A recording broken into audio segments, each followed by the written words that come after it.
ज़बूर 128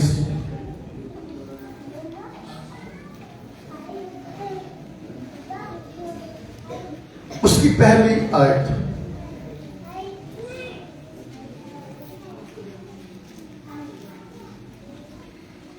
बल्कि अच्छा है कि आप मेरे पीछे पढ़े सब मिलकर, जिन्होंने हवाला निकाल लिया वो भी पढ़े। मुबारक है हर एक जो खुदावंद से डरता और उसकी राहों पर चलता है। दूसरी, तू अपने हाथों की कमाई खाएगा, तू मुबारक और सादतमंद होगा। आमीन, हालेलुया। आइए दुआ करें। खुदा कादर, आसमान और ज़मीन के खालिक मालिक, रब्बुल अफ़वाज, लश्करों के खुदा, मैं क्या और मेरी हकीकत क्या है कि आपके कलाम को बयान कर सकूं। मेहनत करता हूं अपने रोल में उसकी गहरी कुदरत को नाज़िल फरमा। तेरे बातों के कंट्रोल में मैं अपनी सोचों को, अपने होंठों को, अपनी ज़बान को और अपने बदन को देता हूं, ताकि आसमानी बाप मेरे बदन पर तेरे पाक रूह का कंट्रोल हो और आसमानी बाप बोलने वाला तेरा पाक रूह हो। तेरे कलाम के वसीला से हम सब बरकत पाएं।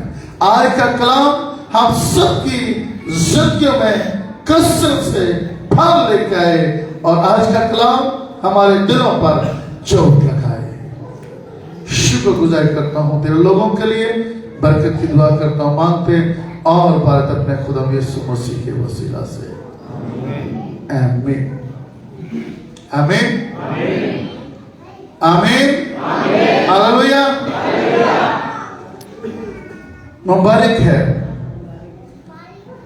हर एक जो खुदावंद से डरता और उसकी राहों पर चलता है। अजीजों, लफ्ज मुबारक इब्रानी लफ्ज बराका या बारका से निकला है। लफ्ज मुबारक का मतलब है ऐसा शख्स जिसे खुदा बरकत दे, ऐसा आदमी जिसे खुदा बरकत दे।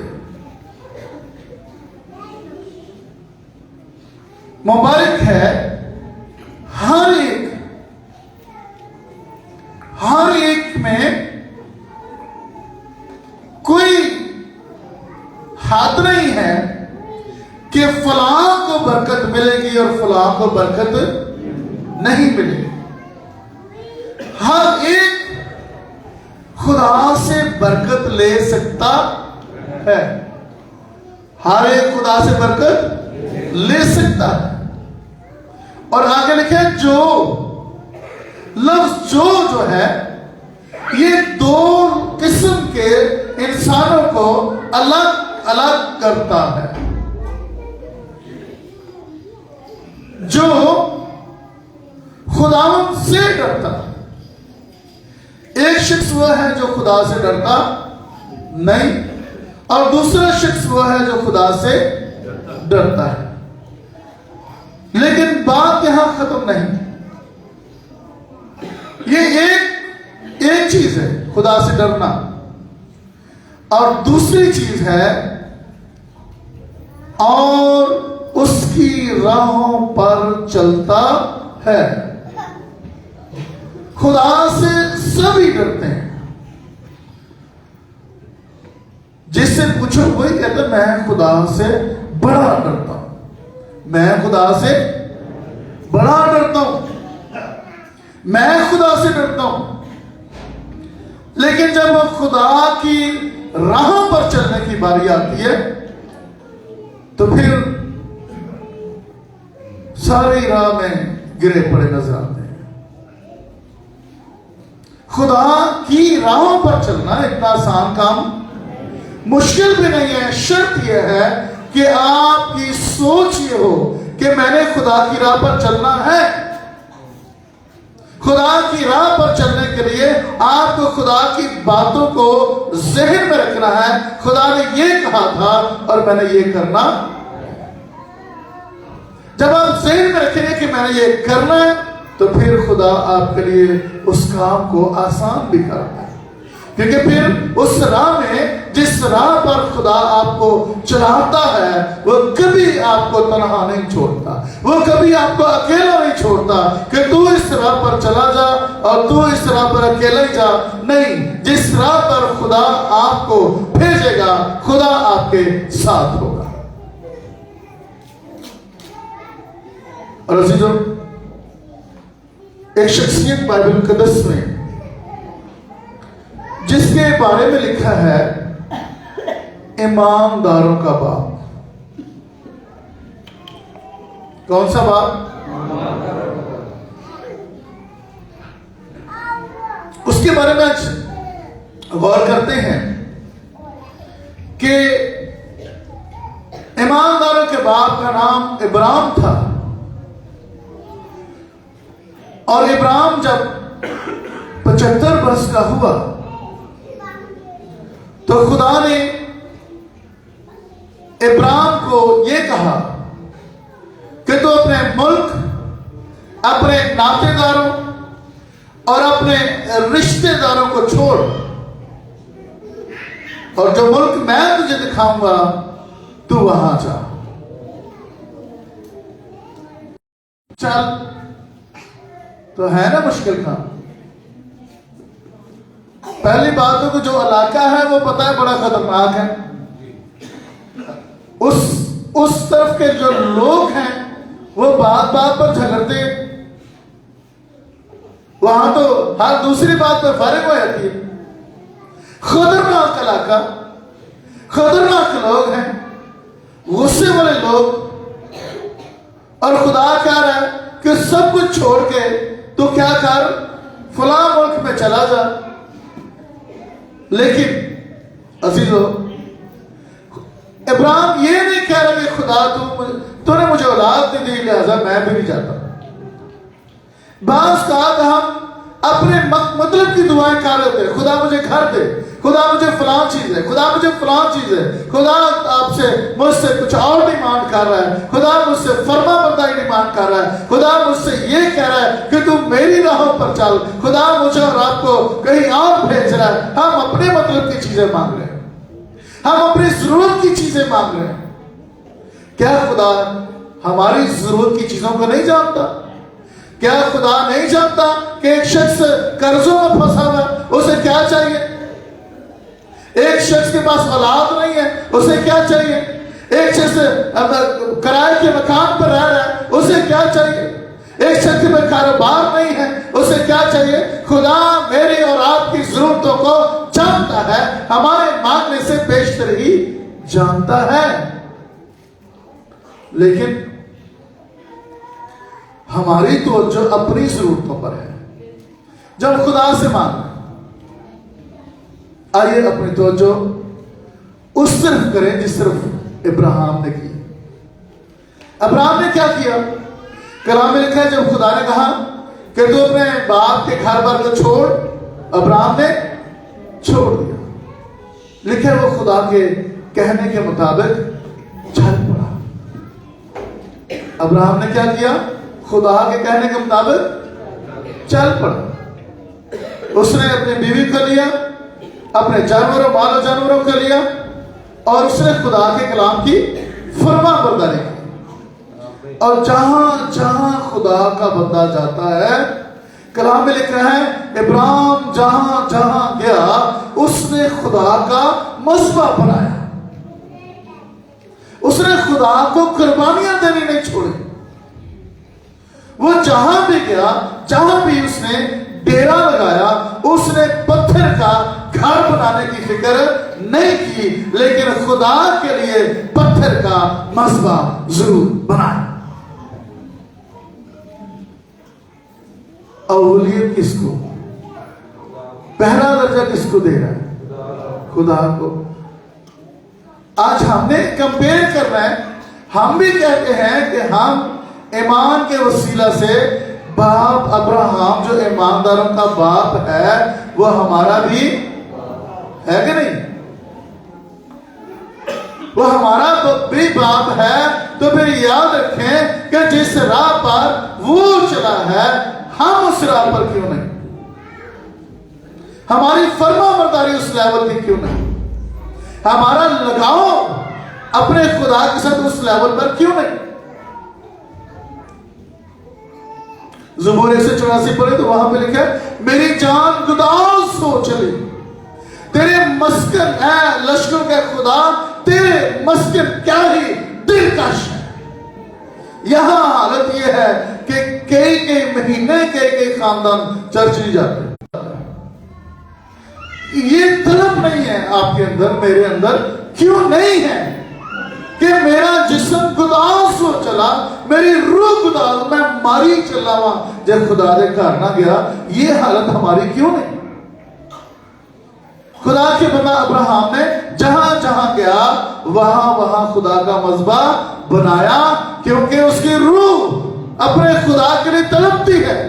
वो जहां भी जाता है अपने खुदा के साथ रफ़ाकत रखता है, खुदा के साथ दुआ में ठहरता है। और दूसरी बात, अब्राहम बाइबल मुक़द्दस में एक ऐसी शख्सियत जिसके बारे में लिखा है कि उसने मलके सिद्के सालम को 10वां हिस्सा दिया। बाइबल मुक़द्दस में पहला बंदा जिस वक्त शरीयत नहीं थी, उस वक्त शरीयत का दौर ही नहीं था, उस वक्त भी उसने अपने तमाम चीजों का पूरा 10वां हिस्सा मलके सिद्के सालम के बादशाह को दिया। और याद रखें, इब्रानी के खत में हमें पता चलता है कि ये मलके सिद्के सालम का बादशाह यीशु था। आप भी अगर आज अपनी अदायगी देते तो वो यीशु को देते, और जो नहीं देते वो अपने लिए खर्च करते हैं, और जो देते हैं वो आज भी किसको देते हैं? यीशु। मलके सिद्के सालम के बादशाह ने शरीयत से पहले यीशु मसीह को अपना पूरी तमाम चीजों का 10वां हिस्सा दिया। और जब दिया तो कलाम मुक़द्दस में लिखा है कि फिर खुदा ने अपने बंदा को सब कुछ दिया, और लिखा है कि इब्राहिम के पास चौपाए और सोना चांदी बकसरत था, कसरत के साथ हो गया। सोना चांदी माल जानवर कसरत से थे। और पैदाइश 15 बाब में खुदा फरमाता है, इन बातों के पहले ऐसी बातों के बाद खुदा का कलाम रोया में इब्राहिम पर नाज़िल हुआ, और उसने फरमाया, ऐ इब्राहिम तू मत डर, तू मत डर, मैं तेरी सिफत और तेरा बहुत बड़ा अजर हूं। खुदा फरमाता है, इब्राहिम जिस इलाके में तू जा रहा है तो उस इलाके के लोगों से ना डर, मैं तेरी सिफत, मैं तेरी ढाल हूं, मैं तेरा बचाने वाला हूं, मैं तेरा बहुत बड़ा अजर हूं। अब देखें, अब्राहम ने आज दिल की बात खोल दी। इतनी दुआएं करता था, ऐसा लगता है कि दुआएं अब्राहम बहुत करता है। उसने आज दिल की बात खोल दी। उसने कहा, इब्राहिम ने कहा, ऐ खुदा तू मुझे क्या देगा, क्योंकि मैं तो बे औलाद जाता हूं।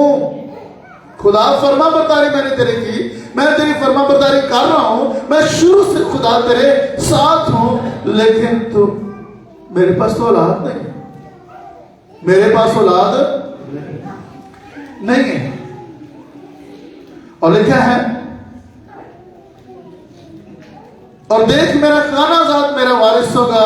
तब खुदा का कलाम उस पर नाज़िल हुआ और उसने फरमाया, ये तेरा वारिस ना होगा। और लिखा है, और वो उसको बाहर ले गया और कहा कि अब आसमान की तरफ निगाह कर।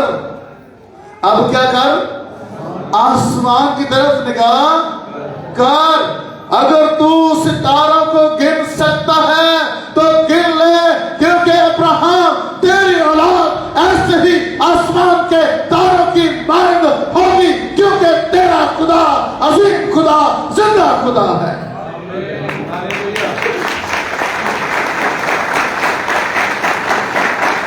हालेलुया, जोरदार तालियां, क्योंकि मेरा और आपका खुदा कभी हमारी जरूरतों को वो जानता है, वो देता है, वो मुहैया करता है।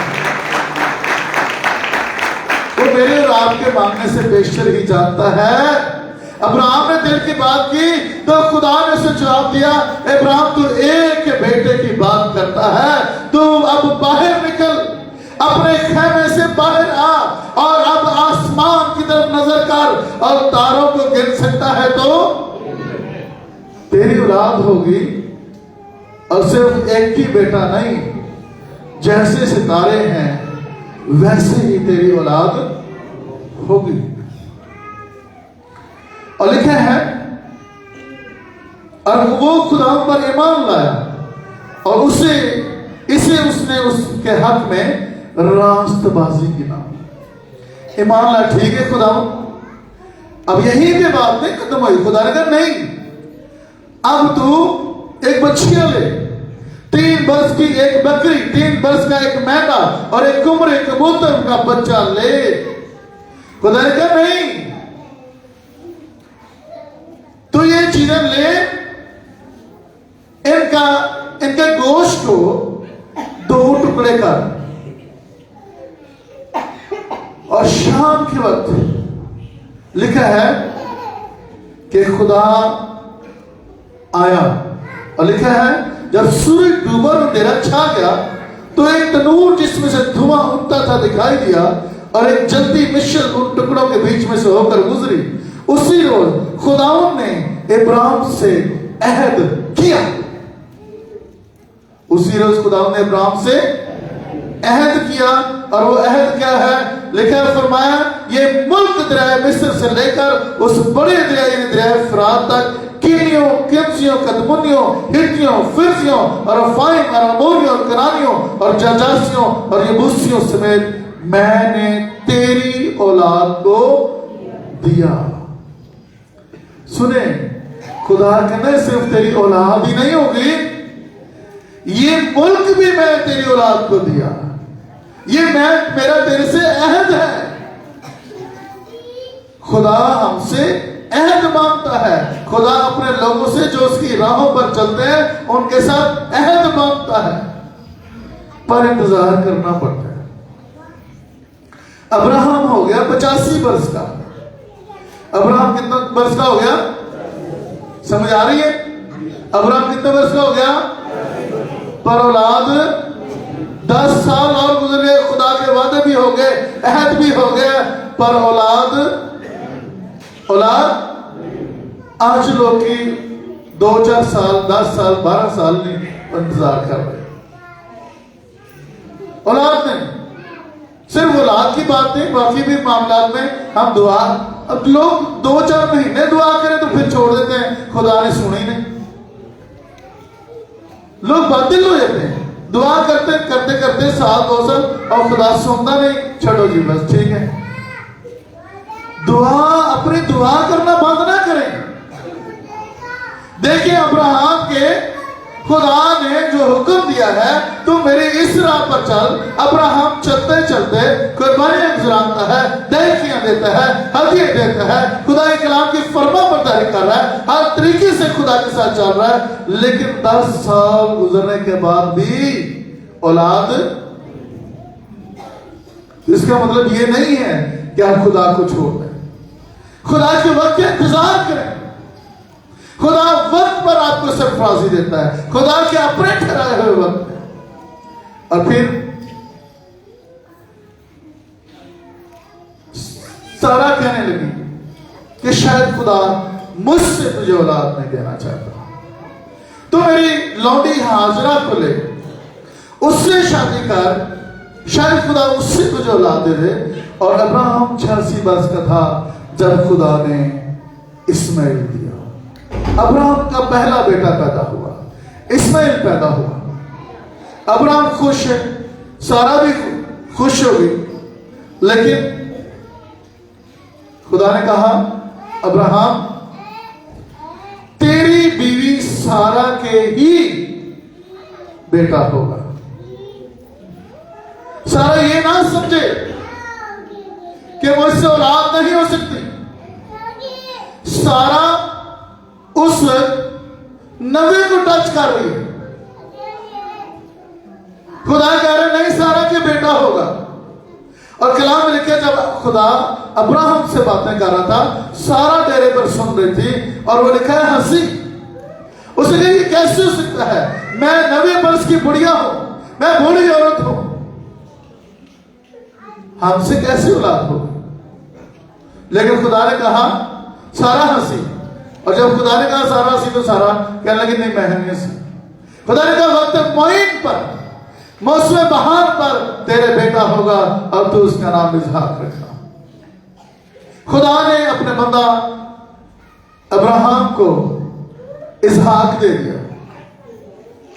अपने बंदा अब्राहम को क्या दे दिया? इसहाक दे दिया। खुदा ने अपने बंदा को सलामती दी, बरकत दी। और एक वक्त ऐसा आया जब इसहाक अब बड़ा हो गया। उस वक्त तक खुदा का बंदा अब्राहम सारा के कहने के मुताबिक उसने अपने बेटे इस्माइल को और हाजरा को अरब के मुल्क में भेज दिया। और अब उनके पास एक ही बेटा है। और एक रात खुदा ने अपने बंदा को ख्वाब में आकर कहा कि ए अब्राहम, लिखा है उसने कहा मैं हाजिर हूं। तब उसने कहा कि तू अपने बेटे इसहाक को, जो तेरा इकलौता है और जिसे तू प्यार करता है, अब्राहम तेरा बेटा जो तेरा इकलौता है और जिसे तू प्यार करता है, उसे क्या कर, लिखा है साथ लेकर मोरिया के मुल्क में जा और वहां उसे पहाड़ों में से एक पहाड़ पर जो मैं तुझे बताऊंगा 100 खतने कुर्बानी के तौर पर चढ़ा। आज खुदा हमसे अगर ये डिमांड करने के पुत्र मुझे ये दे दो, तो हम सोचते हैं कि खुदा दे के मेरे को की बचेगा। हर महीने से पहले ये सोचने कि खुदा किन्ने देने में ते अपने मामला किन्ने। अब खुदा जरा गौर करें कि अब्राहम से खुदा ऐसी चीज मांग रहा है जो शायद अगर मैं और आप वहां हो, अब्राहम की जगह हो, तो शायद ना दे सके।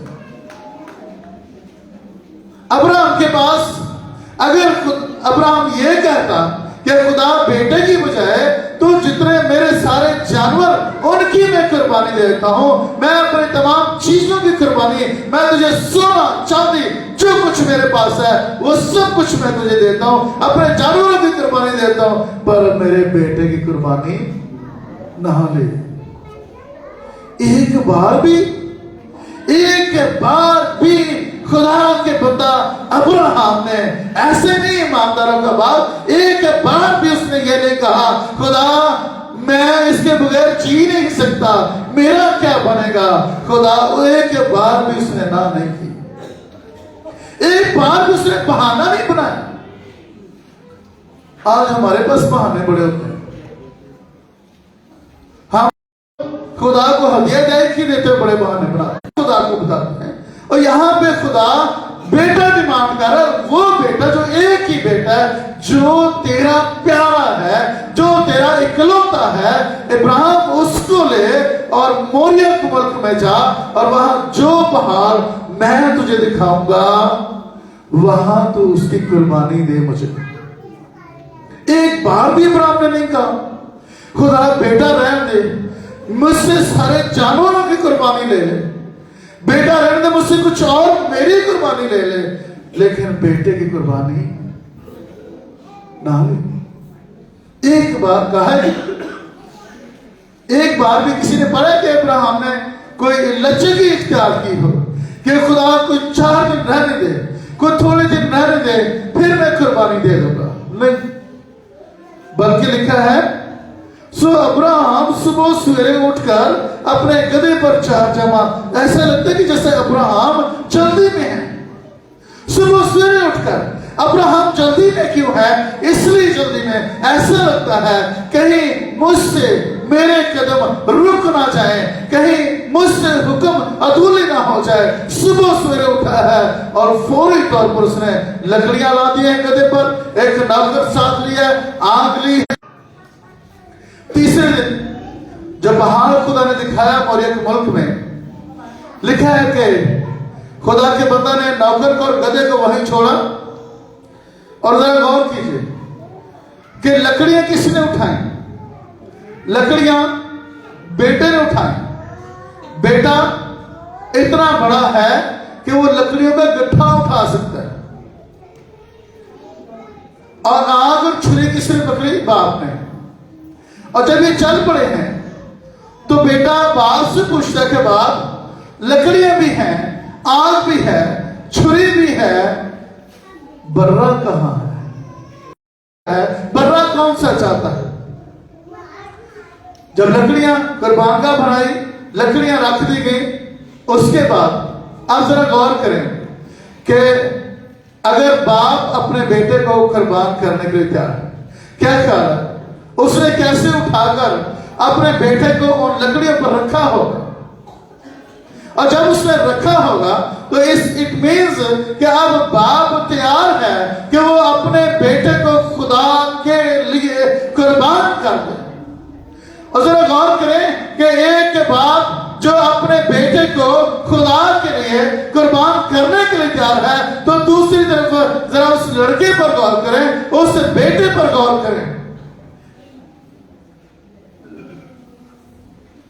इतना जवान है कि वो बेटा लकड़ियों का गट्ठा जो उठा सकता है, वो बाप के आगे लग के भाग भी सकता था। तो मेरे गले पर छुरी फेर रही है, भागो, क्या क्या भाग सकता था कि नहीं भाग सकता? लेकिन यहां पे जरा गौर करें कि अगर बाप खुदा के लिए अपने बेटे को कुर्बान करने के लिए तैयार है, तो फिर बेटा भी अपने खुदा के लिए कुर्बान होने के लिए तैयार है। जरा गौर कीजिए, खुदा के लिए कुर्बान होने के लिए एक बेटा भी तैयार है। और मैं समझता हूं वो बेटा इसलिए कुर्बान होने के लिए तैयार है क्योंकि उसके अंदर भी ईमानदारों के बाप का खून दौड़ता है। पुत्र एक बात याद रखें, एक बात याद रखें, अगर बाप का खून ईमानदार है, अगर बाप का खून खुदा की बंदगी करने वाला है, अगर बाप का खून खुदा के लिए कुर्बान होने वाला है, खुदा की राहों पर चलने वाला है, अगर बाप का खून उसके बाप के अंदर जो खून है वो अपने खुदा की पूरी ताबेदारी करने वाला है, तो फिर याद रखें आपका खून आपके बेटे में है। फिर आपका बेटा अपने खुदा की फरमाबरदारी आपसे बढ़कर करेगा। आमीन। जरा गौर करें कि बाप तो छुरी फेरने के लिए तैयार है, बाप तो कुर्बान करने के लिए तैयार है, लेकिन इससे बढ़कर बड़ा ही मुश्किल टाइम है। मैं समझता हूं कि पता उन्होंने लगता है जो गले में छुरी फेर दी है। शायद अगर मैं या हमें से कोई उनकी जगह होता तो ना ज्यादा भाग जाता। गर्दन पे छुरी फिरते इतना आसान काम नहीं है। ज़िबा होना, ज़िबा होना इतना आसान काम नहीं है। लेकिन अजीजों यहां गौर कीजिए, खुदा से डरना फर्क बात है। इस बात टॉपिक को याद रखें, खुदा से डरना फर्क बात है, खुदा की राहों पर चलना फर्क बात है। हम खुदा से डरते तो हैं, पर खुदा की राहों पर कैसे चल रहे हैं? टूटे बचे खुदा की राहों पर कैसे चल रहे हैं? खुदा की डिमांड क्या है? वो हमसे चाहता क्या है? वो हमसे मांगता क्या है? हम देते क्या है? हमारी हालत क्या है और हमारी भी डिमांड क्या है। हम ये चाहते हैं खुदा मुझे बरकत दे, मेरी बीवी को बरकत दे, मेरे बच्चों को बरकत दे, मेरी नस्लों को बरकत दे, मेरे लिए वो साल के दरवाजे खोले, मुझे ये कर दे, मेरे घर से आता का मुश्किलात, तंगदस्ती, मुसीबतें, लड़ाई झगड़ा एवरीथिंग जाता रहे। पर कहीं ना कहीं गलती है। अगर मेरी जिंदगी में कोई प्रॉब्लम है तो फिर कहीं प्रॉब्लम है।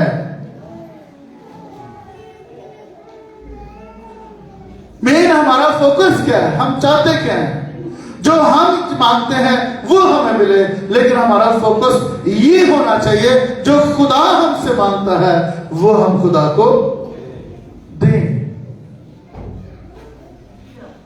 उसने हमारी सलामती के लिए हमसे नहीं पूछा कि मैं तुझे क्या दूं, उसने हमारी सलामती के लिए हम उससे ऐसी मोहब्बत रखी। वो ये चाहता है कि कोई हलाक ना हो, कोई जहन्नम में ना जाए। वो ये चाहता है कि जो कोई बेटे पर ईमान लाए वो हलाक ना हो बल्कि हमेशा की जिंदगी पाए। उसने हमसे नहीं पूछा बल्कि उसने आप हमारे लिए अपना इकलौता बेटा बख्श दिया, और फिर सिर्फ इकलौता बेटा इस दुनिया में नहीं भेजा बल्कि उसे सलीब पर चढ़ाया। उस खुदाए बाप का इकलौता बेटा सलीब पर जब जान देता है तो ज़िबा किए हुए बनने की मांग वो तड़पता है सलीब पर। 7 बार खुदा यीशु मसीह सलीब पर बोले। और एक बात याद रखें, जब बंदा बोलता है तो वो उसका जो प्रेशर है वो पांव की तरफ जाता है। और जरा गौर करें कि जितनी बार यीशु मसीह बोला है उतनी बार ही यीशु का लहू के फुहारे फूट निकले। तड़प तड़प कर इतना तड़पना कि खून निकल जाए बदन से, इसे कहते हैं ज़िबा होना। खुदा यीशु मसीह ज़िबा हुए हैं। जरा गौर करें कितने घंटे खुदा यीशु मसीह सलीब पर लटकाए गए, खुदा यीशु मसीह का लहू बहा। और खुदा यीशु मसीह जब भी बोलते यीशु का लहू निकलता। अजीजों, खुदा ने हमसे ऐसी मोहब्बत रखी है। हमारी फरमाबरदारी क्या है, हमारी उसकी जो डिमांड है क्या हम उस पर भी अमल कर रहे हैं कि नहीं कर रहे, उसके हुक्मों के मुताबिक अपनी जिंदगी गुजार रहे हैं या नहीं गुजार रहे, उसकी राहों पर चलना जरूरी है। वरना एक बात याद रखें, सिर्फ खुदा खुदा कहने से कोई फर्क नहीं पड़ता। खुदा ने फरमाया, खुदा की हुक्म है कि तू, तीसरा हुक्म कि तू बेफायदा खुदा का नाम ना लेना। और उसके साथ खुदा की सजा लिखी, खुदा बदकारों को माफ नहीं करता। खुदा तीसरी और चौथी पुस्तक खुदा बदला देता है। हमारे गुनाहों का आगे चलकर फिर अगली औलाद को भुगतना पड़ता है। बेफायदा खुदा का नाम ना ले, खुदा की फरमाबरदारी करें। और फिर आगे चलते हैं। जब खुदा का बंदा अब्राहम बेटे की गर्दन पर छुरी फेरने लगा, आवाज आई, अब्राहम। देखा है खुदा के फरिश्ते ने आसमान से दोबारा अब्राहम और कहा, खुदा फरमाता है तूने ये काम किया कि अपने बेटे को जो तेरा इकलौता है दरेग ना रखा। खुदा ने कहा, मैंने तुझे चेक किया, तूने मेरे लिए अपने बेटे को भी दरेग ना किया। और लिखा है, इसलिए मैंने भी अपनी जात में कसम खाई है। 4 बातें। जब हम खुदा के लिए कुर्बान होंगे, जब हम खुदा के लिए उसकी फरमाबरदारी में उन रास्तों पर चलेंगे तो ये बरकत फिर मेरे और आपके लिए भी आज। आमीन। पहली बात क्या है? पहली बरकत, खुदा फरमाता है मैं तुझे बरकत पर बरकत दूंगा। दूसरी बात, तेरी नस्ल को बढ़ाते बढ़ाते आसमान के तारों और समंदर के किनारे की रेत की मानद कर दूंगा। तीसरी बरकत, तेरी नस्ल के वसीला से जमीन के सब कौमें बरकत पाएंगी। और चौथी बरकत, तेरी औलाद कमजोर नहीं होगी। तेरी औलाद कैसी होगी? तेरी औलाद तेरे दुश्मनों के फाटक की मालिक होगी। 4 बरकतें खुदा ने यहां रिलीज की। और अजीजों, याद रखें, आज ये बरकतें मेरे और आपके लिए भी हैं। शर्त यह है कि हम खुदा के साथ चलें। और फिर एक बाप जब कुर्बान होता है तो याद रखें कि खुदा भूलता नहीं है बाप की कुर्बानी को। बाप अगर बाप अपने खुदा की राह की फर्मा बरदारी में चले तो खुदा भूलता नहीं है। अब्राहम इस दुनिया से वापस चला गया। कलाम लिखे अब्राहम मर। मेरी ये दरख्वास्त है, इस बात को दिल में लेके जाइएगा। आइए लेके जाइए। कलाम लिखा है, खुदा फरमाता है 26 बाब उसकी 3री आयत, तो इसी मुल्क में क़याम रख और मैं तेरे साथ रहूंगा। के बाप का क्या नाम है? तेरे प्यो ने मेरी गाल मानी सी, तेरे बाप ने मेरी बात मानी थी, तेरे बाप ने मेरी नसीहतों पर अमल किया, तेरा बाप मेरी राहों पर चला, तेरा बाप मेरे आइन और कवानीन पर अमल किया। तेरे बाप ने जो किया उसकी बरकत मैं तुझे और तेरी नस्लों को दूंगा।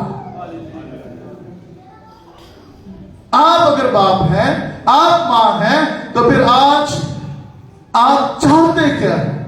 मेरी नस्लों को बरकत जाए, मैं इस दुनिया में ना रहूं, फिर भी मेरी नस्लों को, बेटों को, पोतों पोतियों को, आगे पोतों पर पोतियों पर बरकत जाए। तो फिर याद रखें, खुदाओं की राहों पर चलना अपना वतीरा बना ले।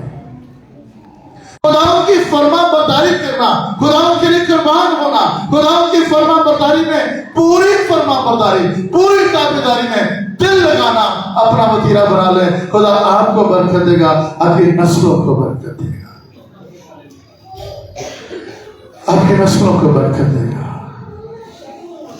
अगर मैं ये चाहता हूं, खुदा के कलाम लिखा है, और खुदा से मुबारक है वो शख्स जो खुदा से डरता और उसकी राहों पर चलना जरूरी है। उसकी फर्मा बरदारी में जो कुछ मेरा और आपका खुदा डिमांड करता है मुझसे और आपसे, आइए आज वादा करके जाए अपनी नस्लों के लिए। किसके लिए? किसके लिए? तो ऊंचा बोलो, किसके लिए? क्या करना है? किस बात का? मैं खुदावंद पूरी वफादारी ईमानदारी के साथ तेरी राहों पर चलूंगा। आइए अपने कदमों पे खड़े हो जाए।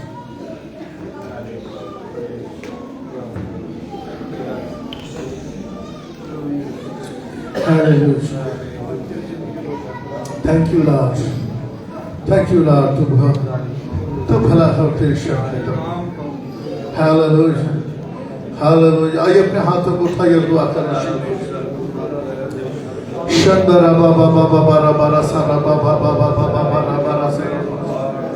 Hallelujah, hallelujah, hallelujah, hallelujah. रसा बाबा बाबा बाबा बाबा बाबा बाबा बाबा बाबा बाबा। आसमानी बाप, मैं कुछ नहीं, मेरी फिक्र कुछ नहीं और मेरी औकात कुछ नहीं। आज कितने लोग हैं जो वादा करते हैं, वो अपने हाथों को उठाएं कि मैं अपनी नस्लों के लिए, मैं अपनी बेटियों और बेटों के लिए, मैं अपने खानदान घराने के लिए आज